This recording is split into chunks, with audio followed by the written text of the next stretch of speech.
Ladies and gentlemen, we are back and we are here to talk about the same thing. And it's football, as Brian Kelly would say. Well, not bad football, as LSU and Florida State is showing us through 2 weeks of college football. But we're here to talk about the professionals, not the children. Listen, I love watching college football. Nothing better than game day. Game day in West Virginia with Penn State there for a 12 o'clock game. And then Pat McAfee was there, and then they were at College Station. You had Notre Dame, A&M on a Saturday night, 108,000 people. Awesome.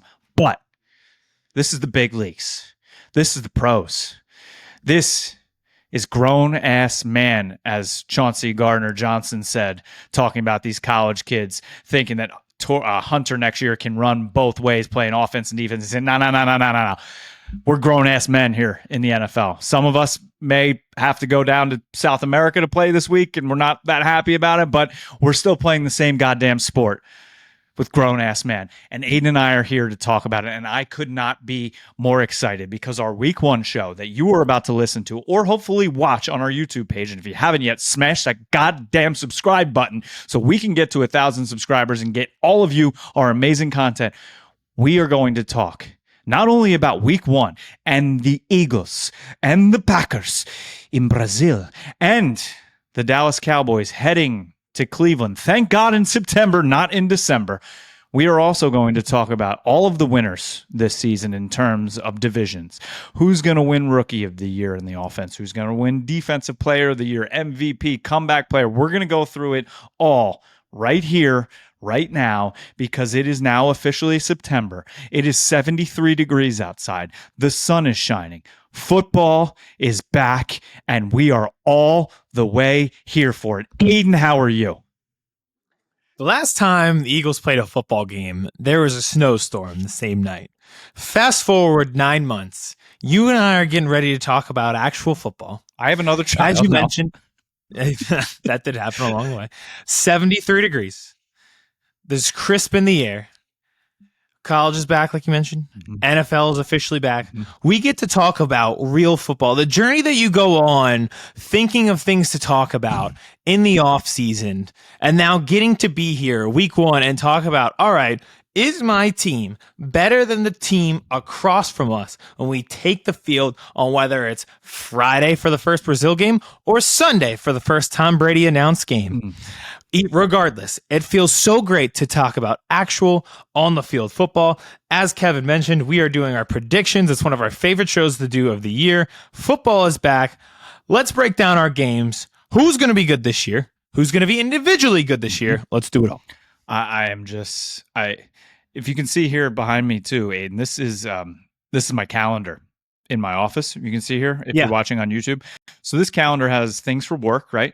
Days I have to be out of the office.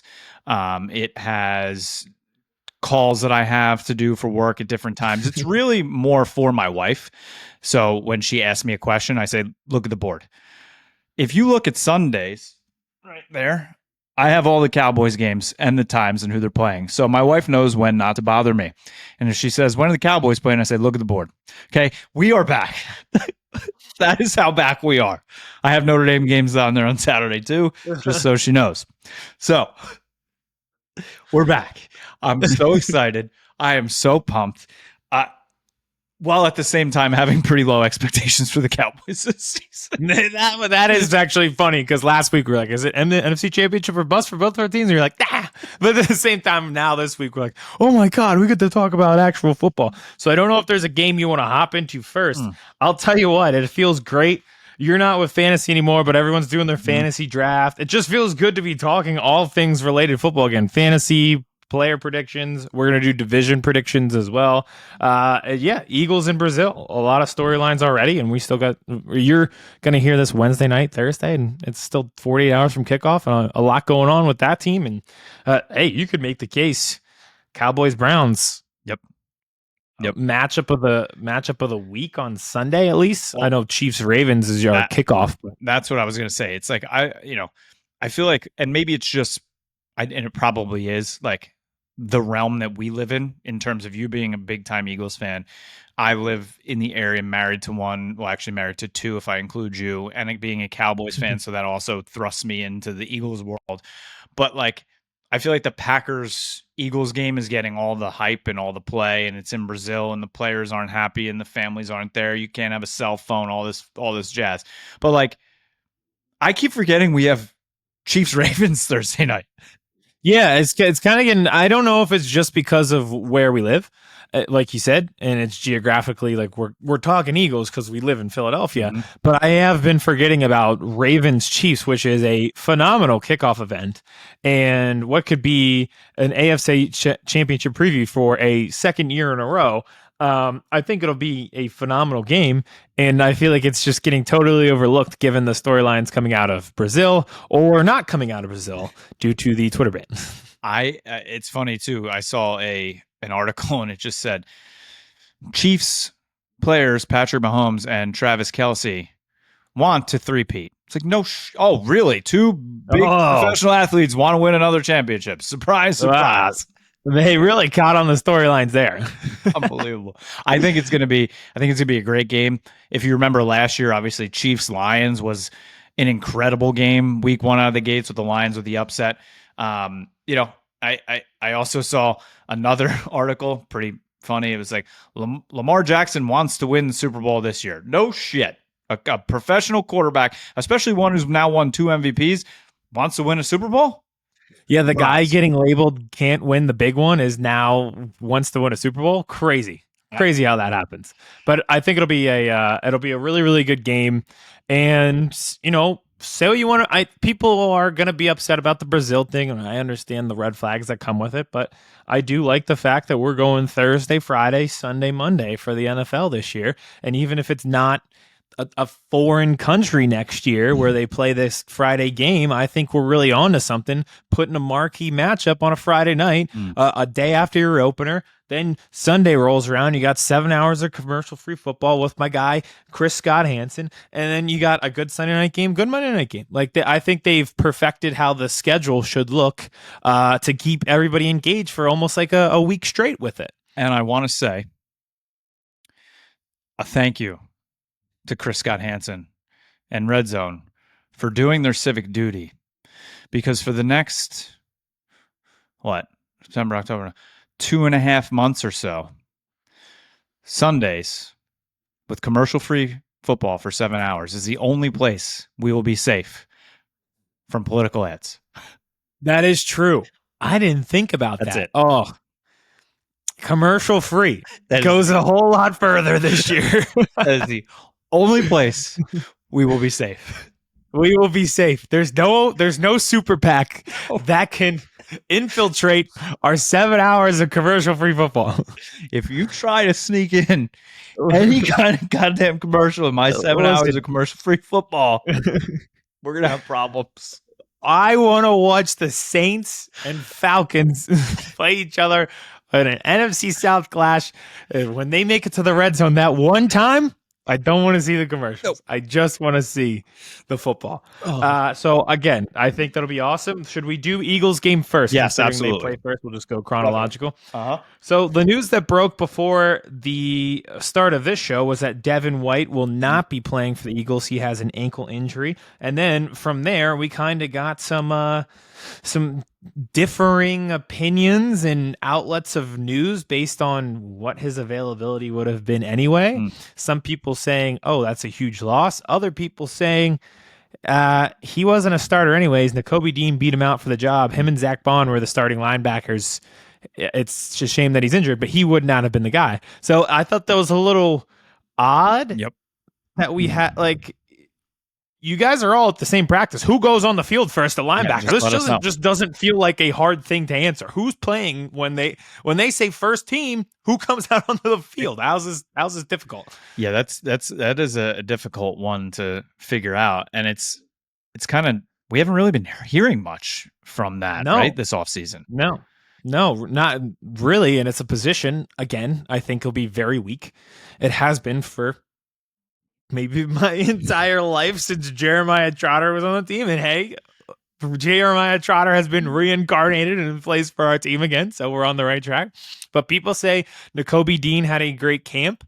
When we do the preview of this game, I'm going to say that the Georgia kids need to step up. Mm-hmm. And then week 2, I'm going to say the Georgia kids need to step up. And then when we're doing a show in week 15, I'm going to say the Georgia kids need to step up. And if we make the playoffs, I'm going to say the Georgia kids need to step up. It's not far-fetched to say that core of Georgia players that we've drafted recently, our success depends on them. I don't think that is I don't think far-fetched at all. Insane to think or insane to say. Each one of them picked where they were picked were considered a steal, right? Every single one of them was considered a steal. And was like, oh, there goes Howie again. Oh, they're just building the best college defense we've ever seen, bringing it to the pros. So yes, when you have the Avengers from Georgia assembled, they need to fucking assemble. I was going to say, right now, it feels like Captain America versus the Civil War Avengers when they were fighting each other and they were not completing anything productive and they had to sit. Remember that scene where they had to sit around and the organization played them the highlights of them like accidentally destroying a town? Yes. And they had to just sit there and look at each other and they were the executives were just like, what are you guys doing? You just destroyed this town. That is how few felt about the Georgia kids so far. It's like, hello. That also reminds me of the scene in Bad Boys 2 where they destroyed like all of Miami, and the guy's like, I told you no more. I just watched that scene on TikTok. He's like, hi, Mike. Hi, Marcus. How should we ruin the captain's day today? That's Nick Sirianni walking in. Yeah. He's like, hi, Jalen. Hi, Jordan. How should we ruin Nick Sirianni's day today? Oh, God. They've got to be good. And I'm not saying that they won't be, but we've seen limited results, whether it's they're young or they haven't been productive. I think Jalen Carter is awesome, but we need to see more. I think Kaylee Ringo won't start, but I have a lot of faith in him. And Nakobe Dean, again, is in a position where we're like, yeah, this kid's good. He just needs to be out on the field. His Devin White will not play. He's got to stay healthy. Yeah.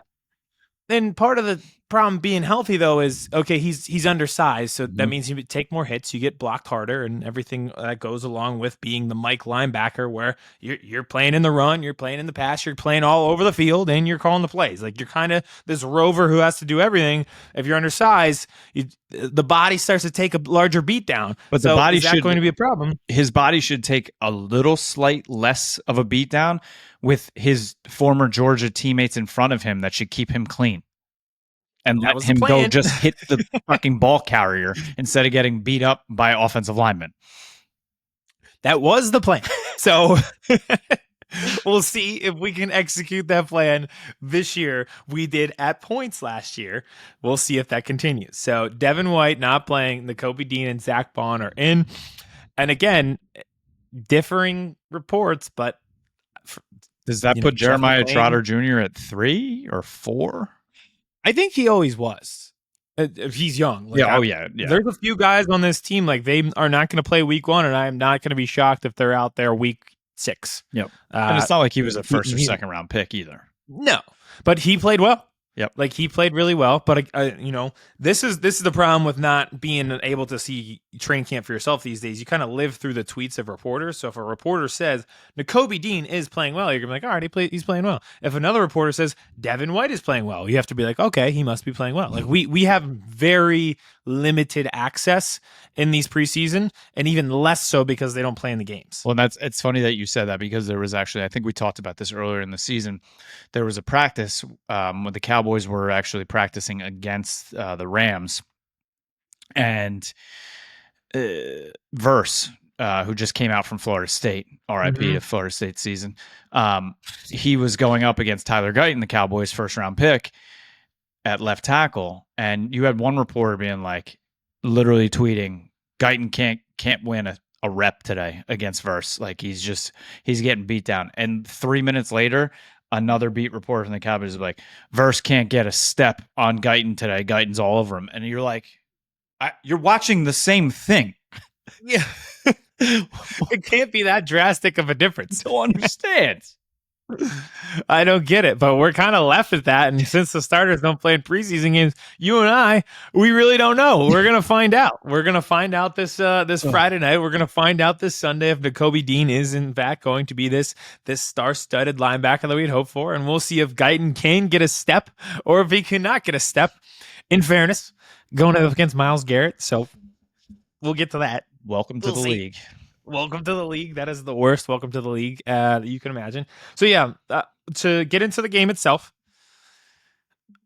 we don't even have to talk about the offense if you don't want to. I think this is going to be a shootout. I have full faith in this offense. Like seeing Saquon in the Eagles jersey take that first carry, to me, is going to be like coming down the steps as a kid on Christmas morning and seeing all the presents wrapped under the tree.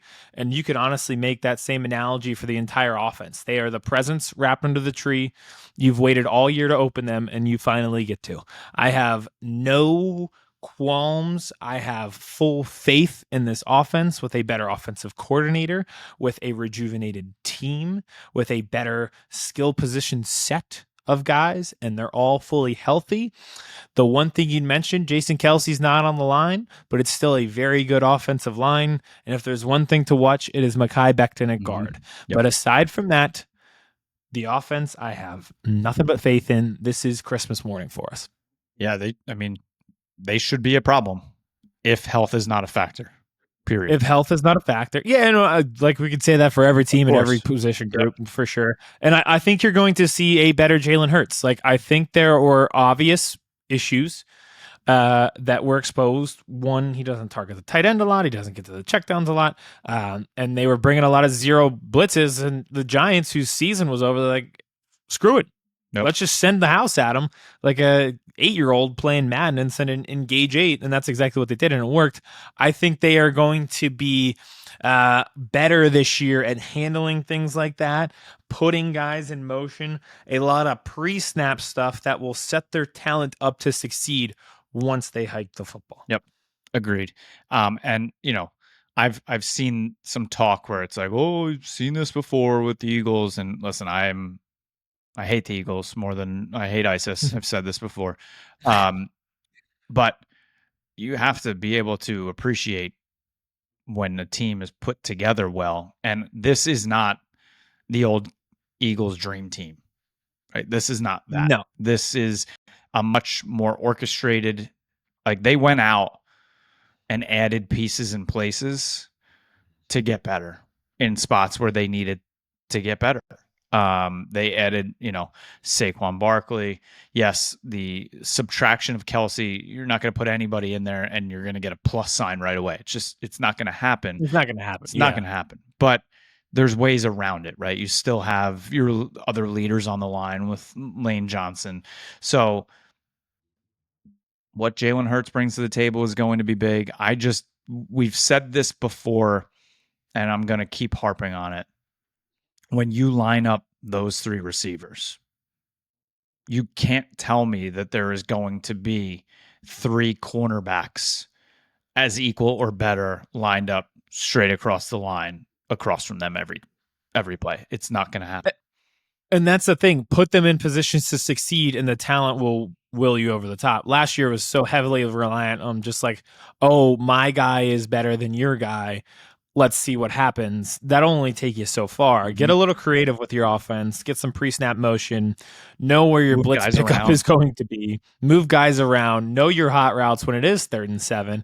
And you've got the athletes at pretty much every single position. Not pretty much. Like maybe you can't call this the best team in the league. I think you could make the case that this is the most athletic offense in the league with Hurts at quarterback, AJ Brown, Devontae Smith, Dotson, Goddard, and Saquon among some pretty athletic offensive linemen as well.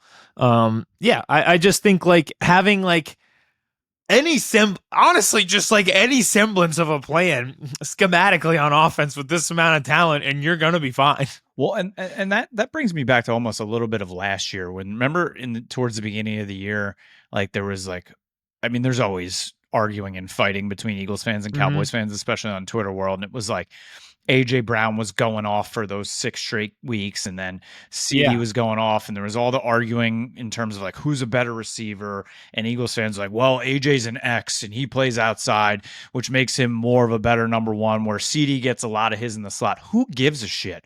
Move your wide receivers around in the best positions to win. CD can win outside, CD can win outside. So can Devontae, right? Move him Yeah. inside, move him outside. Use your best pieces. It's chess, it's not checkers, motherfucker. Move your guys around where they fit. That's true. They can move. Those chess pieces can move around. Yes. They don't have to move one through like in checkers. Yes. You know, you got rooks. Slide them across. Slide them up. You can do that. CD Lamb's in the backfield. Sweeps. Like, get creative. And unfortunately, I think Kellen Moore will. I think he will. And listen, do I think he's the best offensive coordinator in the league? No. He is an offensive coordinator in this league, which is something that I could not say last year. So having a plan is going to go so far for this team and for Jalen Hurts, who now to me has become underrated. And a lot of that is due to the guy across the ball on Friday night in Jordan Love, who I was a big supporter of. And now he's being deemed like better than CJ Stroud, better than Joe Burrow, Rodgers ever was in Green Bay. Better than Aaron Rodgers ever was as a Packer, even though he won multiple MVPs there. But I'm seeing Jordan Love in the MVP conversation this year. It's like the back half of the year went well 6 games for a 9-8 team in the playoff game. 6 games. Last 6. So again, Jordan, you're welcome. Love Dallas. I was going to say the 50 burger that they put on the Cowboys has gone a long way. Yep. But I think part of that has underrated Jalen Hurts. So I think Jalen will have a phenomenal year. I don't think this is going to be the big divorce of Nick Sirianni and Jalen Hurts this year. I think they're both going to find their way and find their balance. Mm-hmm. On the other side of the ball, for the Eagles, they do, after I said all that for Jordan Love, they do have to stop him, and I don't know if they can. Can you get a legitimate pass rush? I don't know yet. Yep. Because I don't think I need to see Bryce Huff do it. They don't have Hassan Reddick anymore. Brandon Graham is in year 52. I love him to death, but he's only giving you so many snaps these days. We've got nothing from Nolan Smith, and I'm curious to see how they use Jalen Hunt. Josh Sweat's awesome, but the guy kind of faded towards the back half. So my key to this game is how much pressure are you getting on Jordan Love? Because as we talked about pretty much all summer, this feels like everything, like track meet to a T. Yep. Early on in the season, the bodies aren't beat up. 2 good offenses. I even read these are the 2 teams. They're the only 2 teams in the NFL who play on the same grass as this football stadium has in Brazil. So they're even going to feel good on the grass, which is something I couldn't say in the Super Bowl. So I think that this is going to be an absolute track meet. Can you make a play? Can you get a few stops? And Roger Goodell didn't send these 2 teams to Brazil on the world stage for a 13-6 game. This is not an old school Big Ten West ESPN 2 at noon called by Beth Mullins type of game. That is not what this is going to be. And how do we look in coverage? Isaiah Rodgers has a hand injury right now. He was limited in practice. I am assuming he was going to play and do everything in his power to play, considering he had to miss all of last season for some non-football stuff. Mm-hmm. So I really think I want to see how they are in coverage, and I'm very excited for the shiny new toy in Quinyon Mitchell. Again, big fan. Like we talked about on the offense, moving your chess pieces around, they need to do the same thing with Quinyon Mitchell. Trust him outside. He might play out. Listen, if Isaiah Rodgers can't go, he's going to be out there. Mm-hmm. But maybe they just feel more comfortable with him in the slot compared to anybody else right now. Yep. I think that they are very impressed with the 2 rookies they took early on in Quinyon Mitchell and Cooper DeJean, just based off what Vic Fangio is saying. He gave similar answers when asked about them. They asked him about Quinyon Mitchell. He said he's done everything to be deserved of being on the field for every snap. He'll be on the field every snap for the Eagles. He said Cooper DeJean is as ready as he can be, given the amount of time that he was on the field in the offseason. Like, he's done everything in his power to be ready. I think they're very high on those guys. Will we see DeJean? Not too much. Yep. Will we see Quinyon Mitchell? Absolutely. Yep. Yeah, it's going to be, I think it's going to be one of those, 28-32, something like that. You know what's funny? I was thinking 31-27. Mm-hmm. Like, I was right around that same thing where it's like, are you up by 4, down by 4? Yep. But I think this is a matter of, like you said, this is not 1980s basketball. You don't need a set position. There doesn't need to be a small forward and then a power forward. Put the best people on the field. Ivante Maddox has been your slot in the past, and I think Quinyon Mitchell is just going to be on the field because he's good. You have to get him on the field. He'll play in the slot. So I think in the back half you got Reed Blankenship, you got Chauncey Gardner-Johnson. I think Chauncey Gardner-Johnson, just to have some style and attitude, will be huge for this team. And I think if there's an emphasis turnover play, it'll come from him this week and all season long. So I'm really excited to have him back as well. And if I'm doing power ranking the people to keep an eye on, he would be number one for me. And Quinyon Mitchell, just because I'm excited to see him out there for the first time. And again, everyone, it's on Peacock. It is on Peacock. Which I need a login. So I have one for you. Thank you. There you go. I think I don't actually think you do. If you are local, it will be on NBC. Oh, it will. If you're geographically local to the Philadelphia area, Philly news. If you get the Philly news, okay. NBC 10. There we go. Everybody else, because I know I can see where the listeners come from. Yep. You might need the Peacock login. Got it. If you subscribe to our YouTube, I'll give you my Peacock login. Well, I need Peacock anyway because I want to watch this Notre Dame show.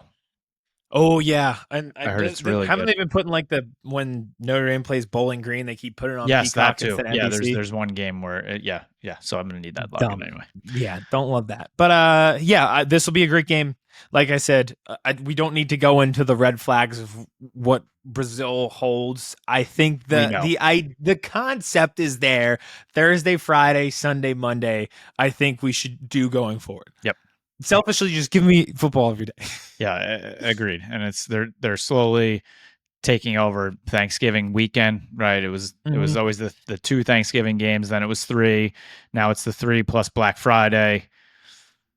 I think they're kind of still leaving Saturday alone for college, but then then a full slate Sunday and then Monday, and then they're just now slowly taking over Christmas from the NBA too.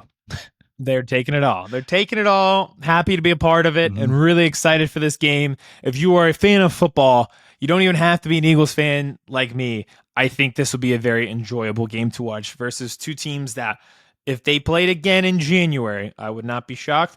Hey, there was once upon a time that the Eagles and Packers played week 1 and then matched up in the playoffs after Mike Vick took over versus Aaron Rodgers. This is the second coming with Jordan Love and Jalen Hurts. So we're on the same track as that year. So that'll be a fun one. And then Sunday, the primetime game on Fox is going to be the Dallas Cowboys going to Cleveland to face the Cleveland Browns in a big game. Yep. It's even bigger because it's the first time with us getting to hear Tom Brady on the call. Kevin, how are your thoughts? What are you feeling about this game and about the moment week 1 for the Cowboys? Well, I'm very confused because I don't know. Fair. I don't know what it's like to open the season not on Sunday Night Football against the Giants or the Tampa Bay Bucks. So that's confusing to me first. Uncharted territory for you. But I'm happy like about Columbus it. When he got off and thought he was in China and he was in South America. Except we're in South America. Wait, what? I am happy though because I don't have to wait literally all day. And then just have my night ruined. At least my day will be ruined by 6:37. It was never ruined playing the Giants. Let's be honest with true, ourselves. True. That was like the longest yard scene when he's like, we always start the season and kick the shit out of a team like Appalachian State. Yep. True. But yeah, there's a lot of question marks. So heading into this game, like I said earlier in the show, very thankful that they got this game in September in Cleveland, not in December. I think that's a big change. You're also getting a team like the Browns early on. Maybe they're not going to be clicking just yet. I think we can arguably say this is one of, if not the best defense in the league if they are healthy. I think they are going to stymie people all season long. Myles Garrett, Jeremiah Owusu-Koramoah, they have dudes all over the field. So happy to kind of get them early on. Maybe they're not fully clicking yet. But let's start on the offensive line. We mentioned Tyler Guyton earlier. Tyler Guyton will be starting at left tackle against Myles Garrett. It was kind of a game between him and Chuma Edoga all offseason. Edoga broke his toe. He's on IR to start the season.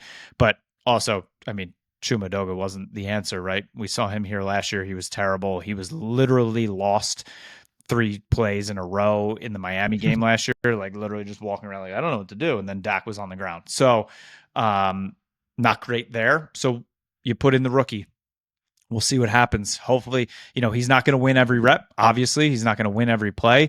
You just hope the plays that aren't great aren't back-breaking plays, because they can be. Two plays can ruin a game. That's how close most NFL games are. It's a 2.5-point spread, so that's what Vegas thinks. He slips up one time. It's a sack fumble on the 32-yard line. Game changing, right? So that's what you're hoping to avoid, right? Can you just hold up well enough? And we saw that Saturday night in the Notre Dame game, right? True freshman starting at left tackle at A&M, Kyle Field, 108,000 people against this staunch A&M defensive line, played pretty damn well, right? Had one penalty, didn't allow a sack, one pressure, and at the end of the game, tied with 6 minutes left, place going crazy, he was able to compose himself and help the team go down the field to win. So that's what you're kind of looking for and hoping for in the rookie in Tyler Guyton, making his first start at left tackle after also playing all his games at right tackle at Oklahoma. So he's looked smooth in the transition. So we'll see how he ends up on Sunday. And then center, same thing. All eyes are pointing that Cooper Beebe, the rookie out of K-State, is going to get the start at center for the Cowboys over Brock Hoffman. If you asked me that a month ago, I would have said no chance. Hoffman couldn't even get his snaps up. They were all over the place, but he worked and worked and worked. He's the better player. He's the smarter player. He's the tougher. I shouldn't say tougher, but I just think he's the better player. And if he gets the snaps there, he should start. So you're starting 2 rookies on a line, Aiden, against that defense week 1. It's a real trial by fire situation but hey, they do relatively well here. Mm-hmm. They'll just be all right in this league. And if you think about it too, Tyler Guyton will have Tyler Smith next to him, all pro girl, all world, all pro guard. And then on either side of Cooper Beebe will be Tyler Smith and Zach Martin, 2 of the best guards in the league right now. So they have help, right? And they have coaching. They will have the ability. And then there's the other question mark of Terrence Steele at right tackle, who's coming off arguably not a great year last year, but he was coming off an ACL tear. Can he get back to form is one of the better right tackles, and if not, a top 3 run tackles in the league. So a lot of question marks along the line. Could be really good. Could be really bad. like the potential of Guyton and Beebe is awesome, right? I think almost any team would be like, yeah, I'll take those guys on my team. Yeah. When we did mock drafts, I did do that. Yeah, you did. Absolutely. So I'm thrilled at the ceiling. Ceiling is the roof for both of these players. It's just week 1 against the Cleveland defense in the NFL. So we'll see. In the NFL. Like I said, I was taking them in mock drafts. I think they'll be great. What do you need to see from them? Like, how well do they have to play? Don't get Dak Prescott murdered. Okay, fair. So like anything less than 5 sacks, and you're like, all right, these kids know what they're doing. Yeah, I mean, I'm hoping that, I'm hoping it's less than 5 sacks total against Myles Garrett and crew, and I'm hoping also they can help establish the run a bit, because the Cowboys are going to have to at least, that was my next question. The ball a little bit. We know McCarthy wants to run the ball. There's question marks also in this running back room, which I will address next. But it's like, can you establish the run a bit? Because I also don't want Dak Prescott dropping back 53 times in this game, throwing to CeeDee Lamb, who's had 4 practices, Brandon Cooks, and Jalen Tolbert, and Jake Ferguson. Well, that was going to be my next question, because for a team that wants to establish the run, they've put very little resources into the running backs. What is the plan? How do they get the running game going? what do you think the percentage Right. share of carries is going to be in that backfield? That's my next thing. It's going to be interesting who's active on Sunday, right? So Rico Dowdle, Zeke Elliott, Deuce Vaughn, Devont, or oh my God, Dalvin Cook. I was going to say Devontae Foreman, probably I because thought I you were going wanted to say him Devon all A off Chain. season. I was like, that would have solved That would be everything if you great. had him. And then Hunter Lipke, the fullback. They're not all those guys aren't going to be active. So I'm very interested. I really truly think that Rico Dowdle is going to establish himself as RB1. I think he's the best running back right Me now. He's too. got the youngest legs. He's got burst. He's got power. We've seen him in blitz pickup. He can do it all. You can't go into this season really truly expecting Rico or Ezekiel Elliott to Zeke. just be your RB1, right? He's not a bell cow anymore. He can't do it. You know, unless you want to like just ruin all of them and just be like, all right, just pound Zeke for the first 3 weeks, just ruin him, and then pound Dalvin Cook for the next 3 weeks and just ruin him, and then we can, sprinkle in Rico for a couple weeks, and maybe Zeke will be fresh for a game or two, and that maybe if you want to do that and just ruin them all, that's fine. But I think they're going to have to go by committee, but I think head steam is going to be Rico Dowdle. And that also leads to what McCarthy said. He's tipping his cap a little bit. He said Rico's snaps on special teams are going to be greatly reduced this year because of his numbers that are coming on offense. So we saw Rico a lot on special teams. That being brought down a bit is telling me that he is going to get a lot of carries. But then that also opens the door of, okay, who are the people that are going to be active then in that spot? Because Zeke's not playing special teams. Cook's not playing special teams. What are you going to get out of Deuce Vaughn in special teams? So does that mean like they're going to have another safety active, like Israel Mukwamu, who can play some special teams? That's where having this many running backs really is a question. So I still don't know who's the odd man out active wise. Is it Deuce Vaughn? Probably, because like Dalvin Cook's practice squad, but like I think his expectation is going to be to be on the field. So Yeah, at least soon. I would think it's going to be Rico, Zeke, and Cook. And I think it's going to be like I don't know, 60-20-20. I could see that. I do. Dowdle seems to be the only guy that feels like he gets the mushroom boost power up in Mario Kart, where he can speed up a little bit once you get him a little acceleration. So I genuinely think at some point he will take over. At least when I say take over, like you said, of that split, like a 60%. Yep. So we'll see what comes there. Receiver, I have no qualms or questions about CeeDee Lamb, right? He's just going to step in. I think we saw he had some of the most numbers on his iPad in terms of watching film while he was holding out. He was, if you saw his Instagram, he was nonstop working out all off season. He was in contact with Dak. They worked out all off season prior to training camp. They're gonna be in sync immediately. I'm really, I don't want to do this again because this is like the goddamn meme from Godfather 3. Just when I thought I was out, they pulled me back in with Pull Jalen me Tolbert. back in. That's Jalen Tolbert. I didn't want to do it again, but he's had a really nice off season. Everybody's talking about him stepping up. He looks different.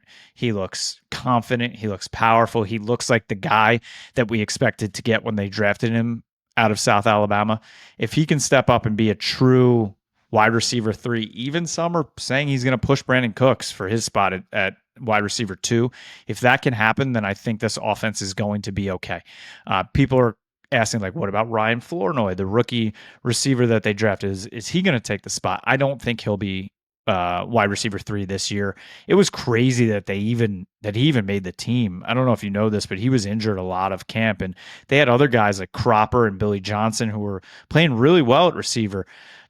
So for him to finally get healthy towards the back end of training camp and really push and really impress during preseason games to get that spot is impressive. And I think he has a future in this league, but I just don't think he has enough to push for wide receiver 3 without injuries right now. But I'm very Encouraged and scared and excited about Jalen Tolbert. So What a combination of words in a jumble pot right there. and he's I'm wearing kind of number 1 now excited this year. and scared. So pretty much like your first time riding a roller coaster is how you feel. You ever about see this that wide video? receiver. The little Asian girl on the she's like, oh, I'm like that ride, and she's like, you're like that is what I think my We're emotions gonna in my need head are. Vince to post that in the clip Yep. because I don't think I've seen that one. Okay, I'm gonna tweet It'll it. be perfect. I'll find it. I think yeah. Shifting to the other side of the ball. And I know I'm not talking about special teams because I'm knock on wood. I'm not worried about Brandon Aubrey. I think they found another all-world kicker. Unbelievable. Don't say it. Don't say that. Don't say that. Cleveland's weird. Cleveland is a weird place Cleveland to is kick. weird. I'm really excited to see what Mike Zimmer's going to do with this defense. Right. I think Marshawn Nealon is going to have a very, very, very exciting rookie season. I think what Mike Zimmer is going to do with Micah Parsons all over the field is going to be phenomenal, but we just need to make sure we don't see the Micah flame out this year, right? I think we've seen it every year. He goes 180% from every snap week 1, and by the time week 13 happens, it's like Micah hasn't had a sack in 5 games. Like what? Oh, bodes well for this week. Yeah. So hopefully he can get after Deshaun Watson. So I'm really excited for what they have in terms of Micah and Nealon. There's still some question marks about the other ends, right? They brought in Carl Lawson, cut him. They lost Sam Williams. Behind Micah, D-Law, Nealon, like what's there? Golston, how are they going to be able to generate pressure up the middle, right? They went out and they traded for Phillips at defensive tackle. They signed an 87-year-old defensive tackle that played for the Eagles 3 years ago. They basically reformed the Bills' defensive line last year that didn't work great. And then they still have, Mozzie Smith. Big question mark still around him. So we'll see that interior. I feel like it's again that Brian Kelly-ism from this weekend. It's like we're here talking about the same thing in terms of the Cowboys' ability or inability to stop the run. So we saw it against the Bills last year. We've seen it against so many teams where it's like if they just want to establish the run and literally jam it down their throat, they're going to be able to. So that's a big, can they stop that this year? Oh, right. That is an all-time clip because every fan has felt that about their NFL team in some form or fashion, even if it's the same space where it's like we can't finish games. Like if you're a Falcons fan, you felt it when it was like we're talking about the same thing. But for the Cowboys, it is the very much like run stopping. Like we're talking about the same thing. If we can't stop the run, who is going to be there to be able to stop it? So we don't end up in another situation. Now the Browns don't have Nick Chubb to start the season. It'll be a heavy dose of Jerome Ford. And their offense just in general looks very different than it did the back half of last year because in a weird way, it actually looked a lot better with Joe Flacco than it did with Deshaun Watson. So I really don't know what to make of them, and I don't know what to make of their running game. We know about the defense. It's a really good defense.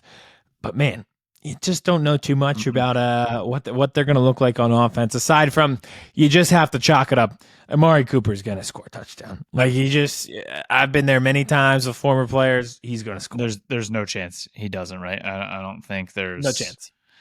I mean, I could even see 2 coming in, to be honest with you. Right now, you're it's thinking still like 2.5 point spread right now, which I think is I think logical. That's very fair. Yeah. Do you think they win? Deep down, no. Okay, that is a very honest response. Because I think there's just so many question marks still, and I'm not saying there's not question marks about the Browns. Like, I mean, I think the biggest question mark they have is Deshaun Watson, their quarterback, which is not a great thing. They have a fully guaranteed question mark is the problem. And the Cowboys have a fully unguaranteed question mark too. But it's like all off season, and I keep saying like I feel like the Packers game never ended. And like, is it going to be a continuation, or are we finally going to end that game and move forward? Like, we have question marks about the quarterback. We have question marks about the head coach. We have question marks about the offensive line and the rookies, the running game. how is Diggs going to come off the ACL injury? Starting cornerback, we lost Deron Bland, not going to be playing in this game. So you have a rookie starting out there on an island in Carson, too. Big question mark there. So it's like, yes, everyone has question marks week one because it's week one. We don't have many like guarantees. We don't, we have projections. We know what the team was last year, but we haven't seen it really yet this year. But I feel like there's just been so much talk about the Cowboys this year in this offseason. I keep seeing like 9-10 wins this year, and I can't get myself past it. That's realistic. Yeah. I feel like that's very realistic. Not I if you think ask that's a Homer really Cowboys fans. Okay, well, Dak's out there, 12 wins. Okay. But I feel like he is your only saving grace as you do He have is. him. But they haven't improved a lot of the positions around him. Or this is vice versa, where anytime, at least this is how it works in Philadelphia, if you have low expectations, that is where they strike hot. Perfect. Thank you. There you go. Send me to the Super Bowl. Now, in fairness, they could send me to the Super Bowl. Yes. But in fairness, I think that they could lose on Sunday and still be a really good team. Agreed. I think to me, if just from an outside perspective, I could see it going similar to when they played against the Cowboys, or I'm sorry, they played against the Bucks the year after the Buccaneers won the Super Bowl. They played at Tampa, big game to start the season. They lost, but I think a lot of Cowboys fans walked away from that saying, I saw things. Yep. Like it wasn't all bad. Yep. Yep. And I could see this being like a 27-24, 21-17, that kind of game. We know the weather for Cleveland. This might be the first, I'm sure we can look that up. This is also a funny time to remind everybody. If you go into my weather app, you would think I'd have my hometown or where I live right now. It gives me my current location. But if you can see this, it is all of the places where NFL games are played. Perfect. Cleveland, Chicago, Baltimore, Pittsburgh, so Washington, Charlotte. This Sunday, it looks like a high of 66 degrees and sun and clouds. Well, in fairness, my body was made for 64 and a little bit of clouds as an Irishman. Mm-hmm. But man, does it take a turn in Cleveland in a hurry? Yeah, 85. Like it feels like, it's like hot summer, Labor Day. Okay, 54, and it'll get up to 60 every day this week. Like in a hurry, it gets fall. Yep, man. Here it's still like 70s. Yeah, it's been beautiful, nice and chilly at night, cool in the morning, and then I'll take this it. Is perfect. Philly, 80, 80 every day, 60 at night. 80 is even a little hot for me right now. I'm good with like 76, 77. 70. Yesterday, or what day was it? Oh, Monday I went to the beach. It was 75 on the dot. Mm-hmm. Sun went down to like 62, 63. Perfect. If I could live every day like that, I would. It's perfect. It's perfect. It was beautiful. It was perfect. Sunset at the beach, 75, goes down to 65. You put like a nice little like pullover, like a Gymshark hoodie like you got on right now. Sponsor the podcast, Gymshark, please. All right. So I'm going to say the Cowboys, it's going to be close. I don't think they win, but like you said, I think we'll see some things. So in the last couple minutes we have here, Aiden, let's get into our predictions for this entire season. Yes. Would you like to start with division winners or people performances? Let's do division winners first. Okay. I love doing division winners. Let's start with there. I actually never gave a prediction for the Eagles game, but I do think they win this game. Okay. There you go. Shootout win. And I think, it kind of grinded out close. Maybe they win, but probably not. See what I did there? All right. Why don't we start with the AFC and then we'll come over to the NFC and we'll end with the NFC East. I think we always do that. All right. Let's start. Can we start with the AFC North, considering if this were an AFC North podcast, we'd be done in 15 minutes? I think this is the one division to start here is the most random in terms of success. I think there's 3 different teams that could win and a 4th good team. Would you like to go first? Would you like me to go first? Sure, I can go. I'm going to go with the Ravens. I think ho-hum. I think they still have a very good defense. They still have the 2-time MVP in Lamar Jackson. I think Zay Flowers takes a next step. They're the Ravens, right? And I think they're in their window right now to try and win a championship. They added Derrick Henry, so I'm very interested to see what he brings to this offense. And I think they're going to just establish themselves as one of the elite teams in the league. So I had the Ravens last year, and that's why I'm glad we started here, because there are so many different ways that you can go, and I'm going with the Bengals. Okay. I think Joe Burrow has been a little bit forgotten about, Yep. and hey, maybe rightfully so because of the injuries. But when he is healthy, we saw what's capable of, and that was getting them to a Super Bowl. Yep. I liked what they did in picking up Zach Moss. They have Sidney Brown's brother as a running back combo. I like that there. I hope Jamar Chase gets healthy. I think T. Higgins in a franchise tag year has a big year so he can get paid. I like what they have on offense. I'm going with the Bengals.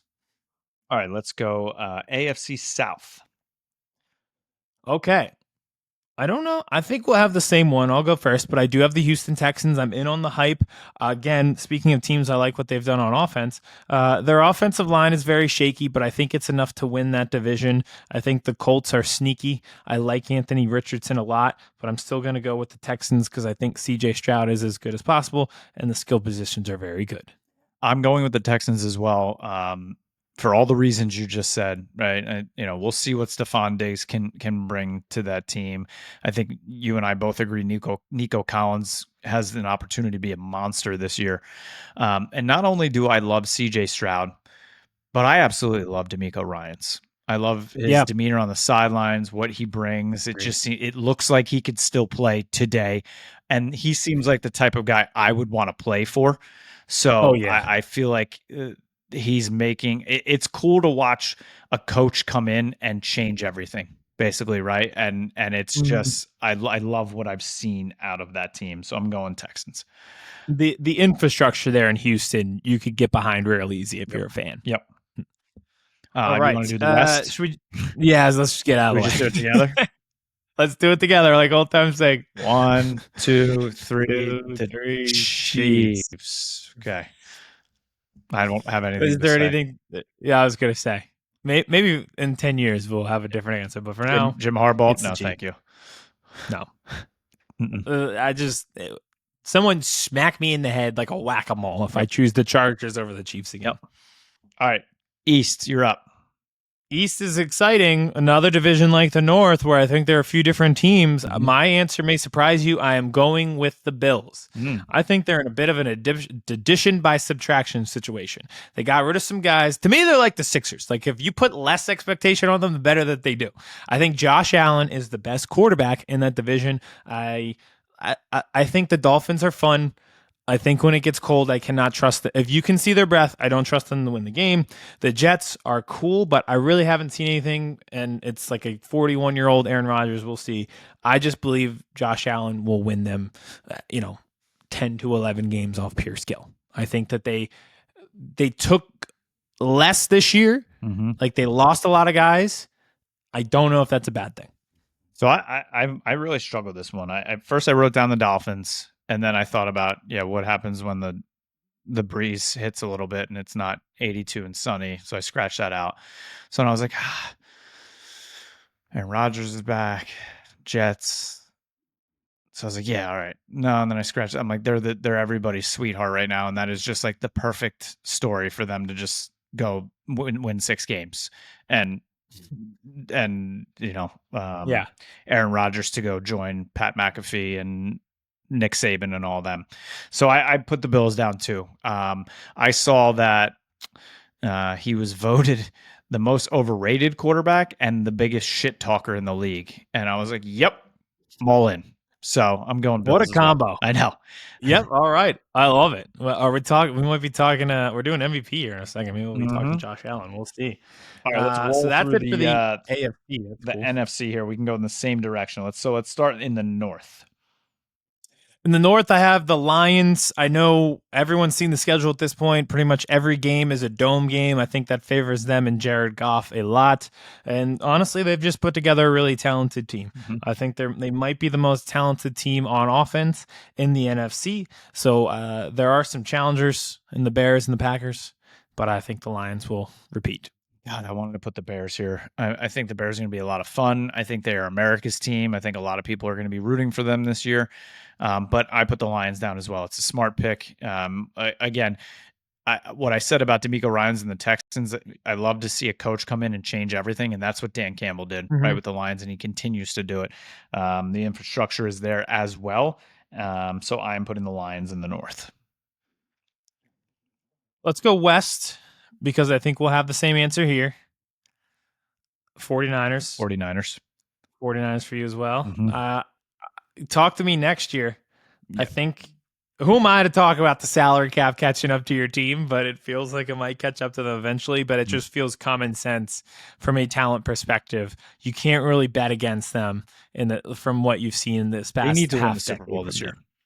They have to win the Super Bowl. I think they are chewing for the division. Yep. You gotta win a Super Bowl. You have to. You brought Trent Williams back. Ayuk is back. Purdy's still under a rookie deal. Your first round pick just got shot, so that's a storyline that you can literally run with and rally behind all year. They have to win a Super Bowl. I don't want them to at all, but if they don't, this has been a complete failure by Shanahan and Lynch. People are getting older. The costs are getting higher. Mm-hmm. I'm starting to feel like the window. Slide right under it. Oh man. Who you got in the South? I have the Atlanta Falcons. It is a division where I think if the Falcons could just get above average quarterback play, and I think they will out of Kirk Cousins, you can win that division at 9-8. And honestly, I can say that from the Buccaneers last year, who brought in Baker Mayfield. He was above average. They got to 9 wins. They crossed the finish line to win that division. So I'm thinking the Falcons are kind of going to be on the same path as the Buccaneers from year prior. We are simpatico here. I have the Dirty Birds as well. I think the offense could do a lot of good things with Kirk. I don't think Kirk's a great quarterback, but I think he's a very good quarterback, and I think he still is. And you put those weapons that he has around him, and Drake London, and Kyle Pitts. Even though I just saw he has a little bit of a hamstring going on there, I think they're going to be good. And I may have one player from that team on a list that we're going to be talking about in a little bit. Ooh, interesting. That could go a variety of ways. It cannot be overlooked how dumb that team was ran the past 2 years. Mm-hmm. Like the way Arthur Smith ran that team and just not getting his best players on the field or getting them the ball. He's just like, no. The Falcons fans are going to think Kirk Cousins is a witch based on what he's able to do with a football, given what they were at with the coaching staff and the quarterback play. So I think it'll be good for them. All right, I'll finish up. Do you want me to go first, or the East, or you? You go first. I'm going with the Philadelphia Eagles, and I'm not doing this in spite. I'm doing this in just smart, like logic, right? I'm sorry, Cowboys fans that are DC4L. You have to pick the team. You have to pick the team. No, you don't. Okay, I don't want to have to shave my eyebrows at the end of this. I don't know if we're doing bet payoffs or something, but it's just they're the better team on paper. Right now, they have less chaos going on right now. Can the Cowboys win this division? Of course they can. But at the same time, also, no one's repeated in this division in 47 years, okay? So I'm not going to put a team to repeat when it just doesn't happen. And the Eagles have everything in front of them. There's no reason they should not win the division. So I'm putting the Eagles to win the East. Usually I do a little song and dance where I pretend like I'm going to choose somebody else. No need. And I will this time give an honorable mention to the Commanders, who I think will be much improved and do have a long, happy life with Jaden Daniels. But this year, to set the tone, to make a statement, it's the Philadelphia freaking Eagles. I believe in this offense. I believe in Jalen Hurts. I believe in the skill position players. I cannot believe that Saquon Barkley is a Philadelphia Eagle. I believe that there will not be a collapse in the year prior. I believe schematically that they will be better on offense and be totally refreshing from the dry, stale offense we saw a year ago. I believe in the Georgia kids. I believe in Quinyon Mitchell. I believe in playmakers like Chauncey Gardner-Johnson on the defensive side of the ball. I believe in the Philadelphia Eagles. They will win this division, the NFC East. See, that wasn't that hard. No. All right, let's get to some people NFC performances since we are pushing an hour here. And I will go down the line. So did you do a comeback player of the year? I did not. I can give you one, though. Okay, Should we let's go start there? comeback first. Kyler Murray. I don't know if this counts because he came back at the end of last year, but he played like 4 games. If he is competing for MVP or something like that, I could see them giving him like comeback player of the year.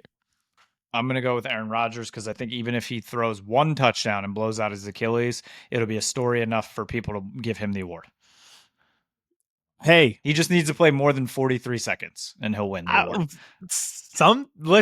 Sometimes you think you're a shoo-in for comeback player of the year if you just step on the field for longer than a certain amount of time, and then you're not at the end of the year. So who knows? So we'll see. All right, we'll see. Let's go rookies. Offensive rookie of the year. I got Caleb Williams. He's been my guy since he was 18, coming off the bench for Spencer the Rattler at Oklahoma. I can't stop now. I think the Bears offense will be awesome. Like you said, I think a lot of fans will be rooting for them. They're a fun team. Caleb Williams, offensive rookie of the year. I have Caleb Williams as well. Like I said, I think America's team, they're going to be a lot of fun. They put weapons around him. And Dunze, I think, is going to have so much fun in that offense. We don't talk enough about the steal that they got now in terms of receivers paying with DJ Moore. That deal is a steal. Yes. He is a phenomenal receiver. I think they're going to be a lot of fun. So Caleb Williams. Defensive rookie of the year. You can get Quinyon Mitchell at plus 1,600 right now for defensive rookie of the year, and you probably should, as we talked about on our show. Our defensive coordinator has said he deserves to be on the field for every snap, so he'll be playing every single snap. This kid almost had an interception on the 3rd play of preseason. He'll be out there. He'll make a difference. He'll make an impact already. It feels like he was the most pro-ready corner in the draft. He will prove that by being defensive player of the year. Mine is Marshawn Nealon, 2nd-round pick for the Cowboys. You liked him too. He has to step up. He said they asked him what his goals were, and he said defensive rookie of the year, like flat out. He's big. He plays with pop. He plays with power. He's already an elite defense run defender, and now he's starting to pick up the pass rush skills. He could have 6, 7, 8 sacks this season. I think Cowboys are going to rely on him a lot, and he's going to have a ton of opportunities, and I think he's going to flash a lot, especially wearing that 94 for the Cowboys. Offensive player of the year. I have CeeDee Lamb. He was first in targets, first in receptions a year ago in the NFL. This is a team that didn't do a lot to improve the offensive around him, and it is a quarterback who needs a contract next year, so I think he'll ball out. What better way to do it than feeding CeeDee Lamb? I think he'll get a ton of target share, and I think he'll be just as good, if not better, than he was a year ago. I hope you are right. I'm going with Bijan Robinson. He has every opportunity to be the offensive player of the year. Get the man the ball. Hand him the ball off. Throw him the ball. He is a freak show. We saw what he did at Texas. Kirk Cousins and him are going to be best friends. Like you said, Arthur Smith just didn't want to give him the ball because I don't know why. But give him the ball. If you ever saw Friday Night Lights, let me spin, coach. Put Booby in. You want to win. Put Booby in. Okay, coach? Put Booby in. If you want to win, put Bijan in. Defensive player of the year. I have TJ Watt. It's just become tradition every year I pick TJ Watt. I got to be right one of these times. Honestly, there's no fact to back it up. I just wanted to choose him again. And if he stays healthy, I think I might have a good chance. Don't hate it. I'm going Micah Parsons just because of the Mike Zimmer factor. He needs to win it, right? He has got all the talent in the world. Everybody says he's going to get paid next year in terms of being one of the highest non-quarterbacks paid. Go out and do it, right? Get the sacks. The way he's going to be used up the A gaps, I think he's going to ball out. He said he's ready to go. He looks ready to go. Let the lion hunt. Just go do it. Go get off defensive player of the year and defensive rookie of the year on both sides of the ball. Let's go. You'd be having a great defensive season if you're getting defensive player of the year. And all right, give me your MVP, and then we're out of here. Can I preface my MVP choice by just saying this reward has become the whoever is not Patrick Mahomes thing. It's like the same in the NBA where we would not choose LeBron, even though he's clearly the most valuable person. And every year we choose someone who's not Patrick Mahomes, even though then we end the season and the Chiefs win. And we're like, oh yeah, Mahomes is better than every player in the league. I have CJ Stroud. I think he's the next big quarterback to take that year 2 leap. We're very familiar with that in Philadelphia. Hurts and Wentz were both MVP favorites in their second year before they got hurt. And I think CJ Stroud is that guy. I think he has the best wide receiver trio in the league, so he can sling it. And I think that'll put up some stats, and it'll be enough for them to win the division, and he could win MVP. Stop with the nonsense. Give it to Patrick Mahomes. That's all I'm going to say. Well, there you go. Like, I'm with you, but I feel like we do this thing. We give it to someone who's not him. Just stop, okay? It's Patrick Mahomes, and that's it. I'm tired. What a show. I need How can you be tired? We're just ready. getting started. We got 18 weeks to go. I'm old, Aiden. You can't be tired. I need to rest. Doesn't matter. For the party. No. All right. Get ready. Rest up. It's a big week. We'll be back with our recaps. It feels good to say the word recap, right? Like, how often have we been even allowed to say that word in the past 9 months? We'll be back with recaps of our games. Feels beautiful to say. Feels beautiful to be back. Subscribe on YouTube so we can get it to 1,000 before kickoff. Follow us anywhere that you can get your podcasts. TikTok, you can see these clips. Twitter, you can see our jokes. Everywhere. It's football season. This is time. We're back, baby. Enjoy kickoff Thursday. Brazil Friday, college game day all day Saturday, and 7 hours of commercial-free football with no political ads all day Sunday. We are back! Heaven on earth. Chris Hansen here, and I'm going to need you all to take a seat right over there and check out Birds versus Boys. I think you're completely right here, and I hate it. Yep. Hey, idiots. Stop doing dumb things. I got 2 phones. Upside alert. Upside alert. I might go insane. I think you're already there. There's no hope. Hope is gone. If this was an AFC North podcast, we'd be done in 15 minutes. Bob Hope. I'm going to drink bleach. That is the team you promised me you were going to be this year. This is the Consciously Hopeful podcast. I'll be watching.